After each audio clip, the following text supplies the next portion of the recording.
प्राचीन समय की बात है। एक गांव में दो सेठानियां रहती थी।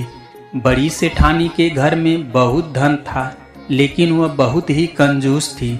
छोटी सेठानी के घर में धन कम था, लेकिन वह मन से बहुत दयालु और मददगार थी। वह स्वयं को धर्म के कार्य करने और लोगों की मदद करने में लगाए रखती थी। वह रोज सवेरे गंगा स्नान करने के लिए जाती, तुलसी माता बड़ पीपर सींचती, भगवान के मंदिर जाकर पूजा करती, दान भी करती और धर्मराज जी की कहानी सुनती थी।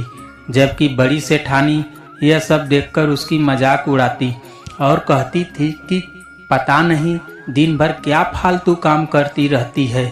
ऐसा करते करते दिन बीतने लगे और सेठानियां बूढ़ी हो गई। तब भगवान के घर से बुलावा आया। छोटी सेठानी को लेने के लिए धर्मराज जी ने अपना विमान भेजा, जबकि बड़ी सेठानी को दूत कोड़े मारते हुए ले जाने लगे।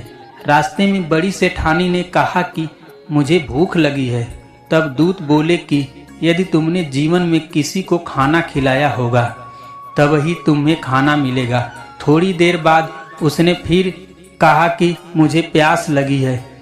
तब दूत बोले कि यदि तुमने जीवन में किसी को पानी पिलाया होगा तभी तुम्हें पानी नसीब होगा। रास्ते में उसके कांटे चुभने लगे और तेज गर्मी पड़ने लगी, लेकिन दूत उसे घसीटते तथा मारते हुए ले गए। अब बड़ी सेठानी बहुत पछताने लगी कि मेरे पास सब कुछ होते हुए भी दान धर्म नहीं किया। इतनी देर में यमराज जी का दरबार आ गया। वहां जाकर उसने देखा कि छोटी सेठानी भगवान के सिंहासन पर बैठी थी।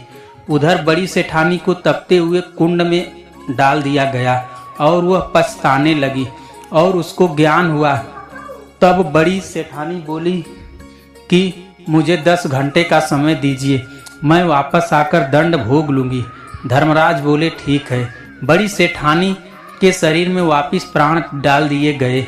धरती पर आते ही उसने पंडितों को बुलाकर यमराज जी की कहानी सुनी और सब तरह के दान पुण्य धर्म किए।